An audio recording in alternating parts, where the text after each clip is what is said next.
In this lesson, we'll learn how we can incorporate additional deformation modules in with our bone deformers for our characters. Let's go ahead and get started.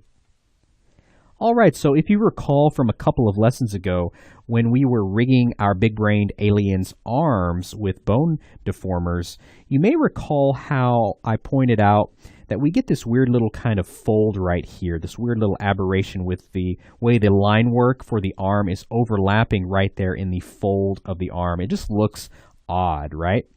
So ideally, for this particular arm on this character, I'd probably just want one of these lines overlapping into the arm just to kind of reinforce that it's indeed folding. But I really don't want both lines. It looks just kind of awkward. Now, in some cases, depending on your character, you may not want any kind of lines overlapping at all. It's kind of a personal preference at the end of the day. But what's great is that we can control this little area by incorporating an additional deformation module. So if you recall from the lesson where we were rigging our space tentacle monster's tentacle, we went into our module library right here. And within our module library, we can go to our deformation tab.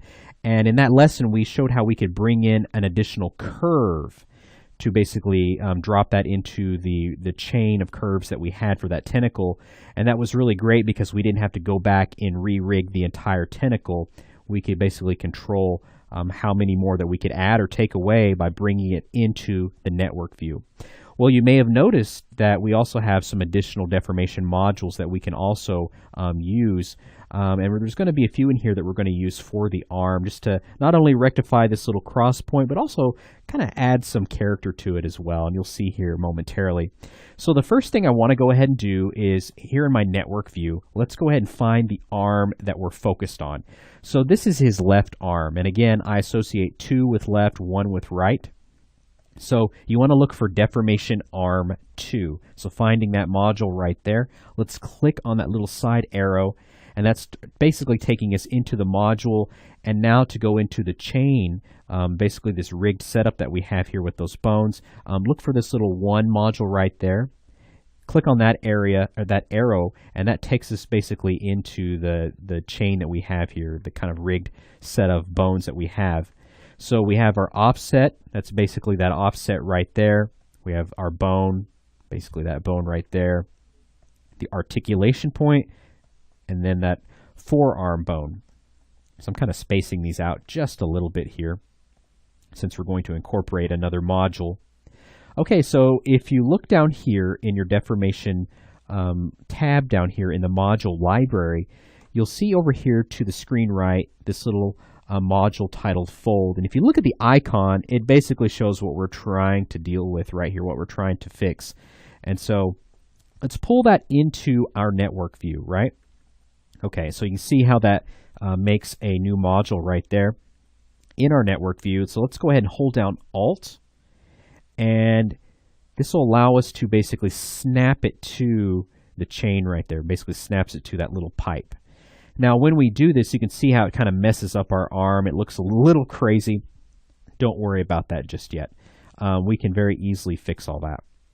So what we can go ahead and do, just making sure that we have that deformation arm 2 layer selected, we can come up here and click on this button. And if you recall from the previous lesson, this basically shows the selected deformers and it hides all others.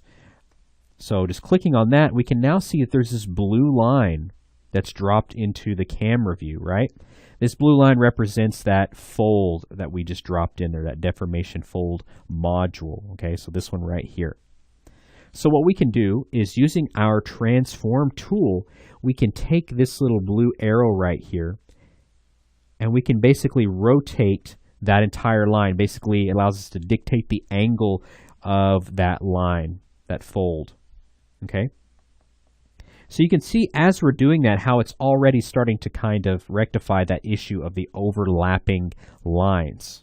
Now you've got some other arrows here that you may notice, and you can kind of play with those too, kind of play around with them and kind of see what they give you.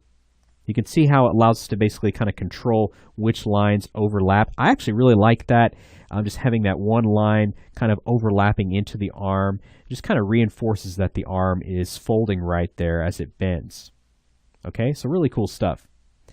Now, if you're not really into the whole manually doing that, there's another module down here that'll kind of do all that for you, although you may not be able to have as much control over kind of the overlapping lines. So let's go ahead and actually hold down Alt. We'll pull that module away for the time being. You can see that basically it reverts back to the state that it was.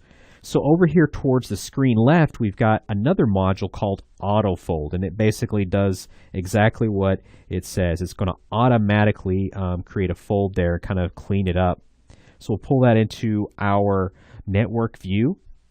And just as before, we'll hold down Alt and snap that in. And you can see how it's basically trying to kind of clean that area up. So sometimes you may find that it looks right, looks okay. Other times you may not really care to use it.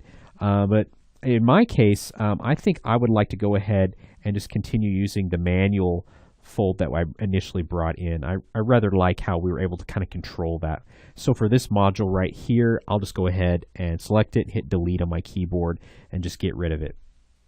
So really, really cool stuff. It's really awesome to be able to have this much control over these deformers. And again, it's just a feature that's exclusive to Harmony. It's a great reason to get Harmony because, again, as I've harped on several times in this course, being able to use these deformers will save you a lot of time in having to basically divide up appendages for the most part.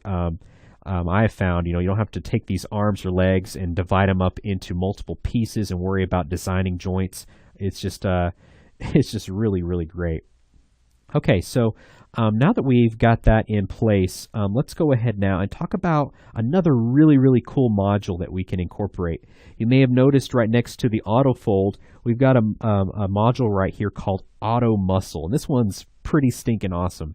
So we can go ahead and grab that, pull that into our network view, right? And let's go ahead and hold down Alt, snap that in there, and we actually want to be mindful of where we snap it in.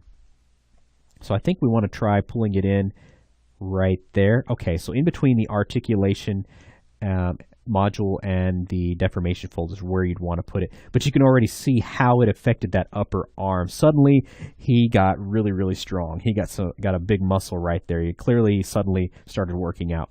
So what's cool is if we go back to our timeline view, we kind of scrub through this animation, you can see that muscle starting to flex. Now, it'll probably be a little bit easier to see if we hide the visibility of the body. Let's also go ahead and hide the visibility of the leg, just so we can see it clearly.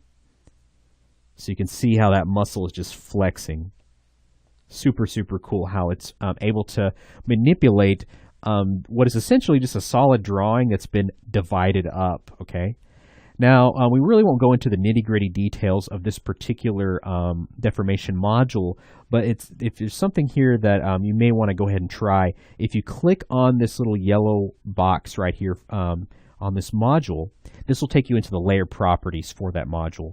And there's just some different parts of this module here that you can go in and kind of tweak the numbers basically, and you could really kind of adjust the overall intensity of the muscle itself if you wanted to really pop up really high, or maybe even make it a little bit more subtle. You could just by going in here and kind of adjusting some of these numbers. So kind of feel free to go through and kind of experiment with that. So this is a great module to use, especially for arms. You could even maybe experiment using it on other parts of the body to see kind of what it does for you, depending on how you're moving a certain area. So really, really neat. Okay, great. So we'll go ahead and go back to our timeline view here. I'll go ahead and turn on the visibility of the rest of the character here. And again, if we want to hide all of that, you can come here in your camera view and just hit this hide all controls, and it'll hide all of those different controls for the deformers and the fold and stuff like that. Okay, so we've pretty well got a majority of this character rigged with deformers, bone deformers that is, okay? Now we haven't touched the hands and the feet yet. I'm not sure if I want to use bone deformers for the hands or the feet.